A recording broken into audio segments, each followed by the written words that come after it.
Gamers, gooners, and FBI agents posing us when we have fantastic news today. Oblivion Remaster has officially leaked.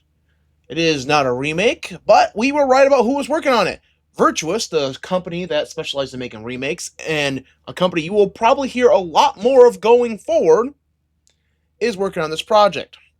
Now, Inside Gaming says that Bethesda Dallas and Bethesda Rockville are also working on it, but when you look at the box art and the banner, Virtuous's name is plastered primarily on it, with Bethesda's name kind of not really seeable or as prominent.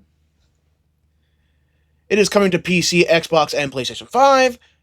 Though Inside Gaming says it was never rumored to be coming to PlayStation 5, I will say I don't think any of the rumors actually specified a release platform. They may have, but with Xbox going full multiplat, it was inevitable that this game would be coming to PlayStation 5, so that's not really surprising.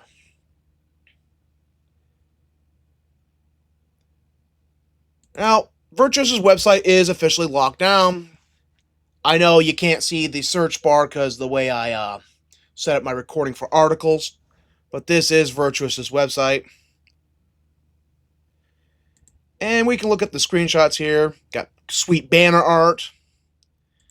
And you see here, Virtuous, Oblivion Remaster, their name's prominent. You don't even see Bethesda's name on this, though this is from their website. That might be expected. We got a side-by-side comparison.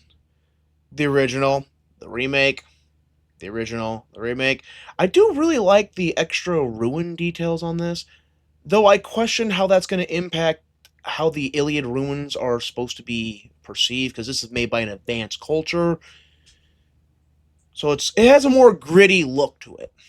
You can even see that in the background details and other stuff too. It's more gritty, less vibrant. Some players might not like that. Banner art, background art, environmental art. You can see the... Oh man, I'm going to sound like a noob because I can't remember the name of this stupid tower. And now we're back from a quick Google search. That's the white gold tower in the background. Smaller tower there. Bastions there. Basement shot. You can really see the stonework detail has been enhanced. The floor work detail has been enhanced. I think the term for this is volumetric lighting. You can see it kind of radiates out and stops around here. Pretty good. Town screenshot. Again, we can see the detail in the roads is way better. Detail in the buildings is way better. Long distance shot of the Iliad ruins, but they're glowing because it's night. Yeah, some of these screenshots do not have a lot of detail. I don't know how they were recovered, but they were found by various people going through the website and now compiled on Gematsu. So this is why it looks a bit pixelated. But again, you can see the extra detail, better foliage detail. This looks a bit more in line with the aesthetic that Skyrim was going for. So pretty good. Get a first look at an Oblivion Gate. You can see through to the other side, sky textures. But again, like, this looks... I don't know. Like, if you told me this wasn't from the remaster, that it was actually a modded Oblivion screenshot, I would kind of believe you, just because the ground texture does not look anywhere as good as the previous screenshots.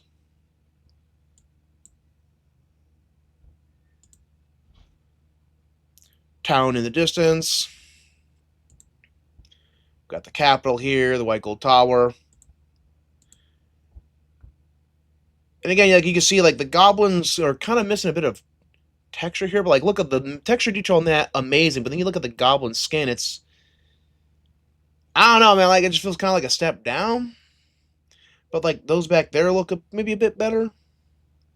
But again, we can see the environmental detail is way enhanced. Room shot. You can really just see the lighting a bit. Fireplace. Details. Official remaster. It doesn't really say who's working on this one. And there is no shot with higher resolution, and I tried to enhance this to read this. But basically, you get all the DLC, the horse armor, And according to Inside Daily, extra items, horse armor, and exclusive weapons. But yeah, there is no really enhanced details there. Bethesda's logo's right there on the box art. I'm not really seeing Virtuous's name on the box art, though. That's kind of interesting. But again, very low resolution. Now, how is this going to be different from the original Oblivion? Well, according to Forbes, the HUD has been changed, meant to be easier for new players to understand. Stamina is going to be less frustrating. You'll get knocked down a lot less when it's depleted. Hit reactions to improve combat in both the enemy side and the player side. Blocking is now going to be more Souls-like, so if you played the Souls genre, you'll know how that's going to feel. Sneaking has more better icons, and archery is meant to feel more modern for third and first person, which Forbes basically like, yay, stealth archer. They are making differences, so this will feel distinctly different from Sky Oblivion, because many people are wondering, well, what about Sky Oblivion?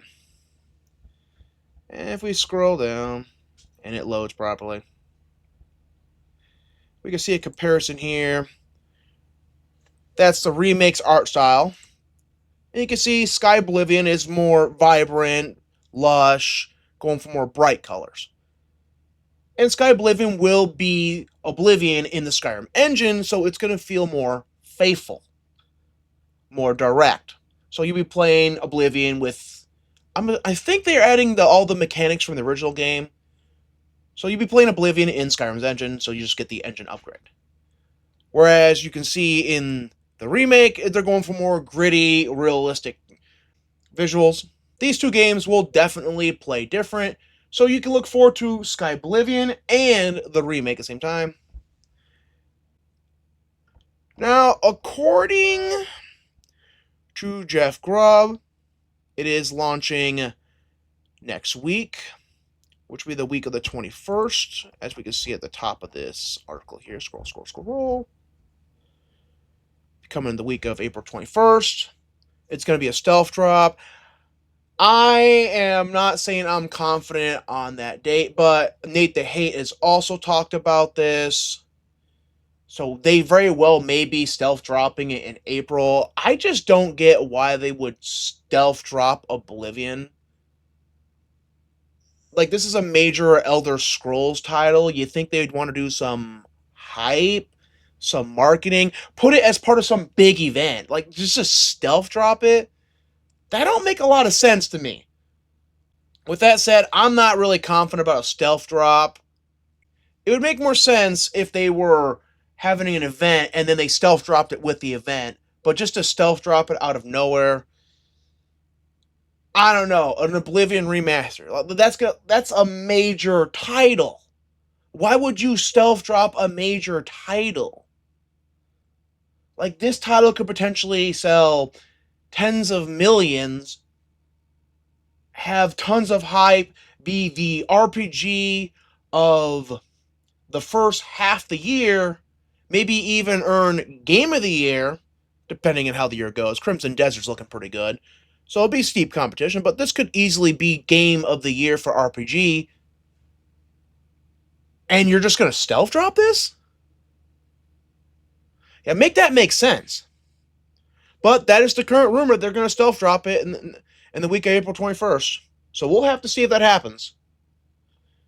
And that's all the information about this. See you in the next video. Peace out.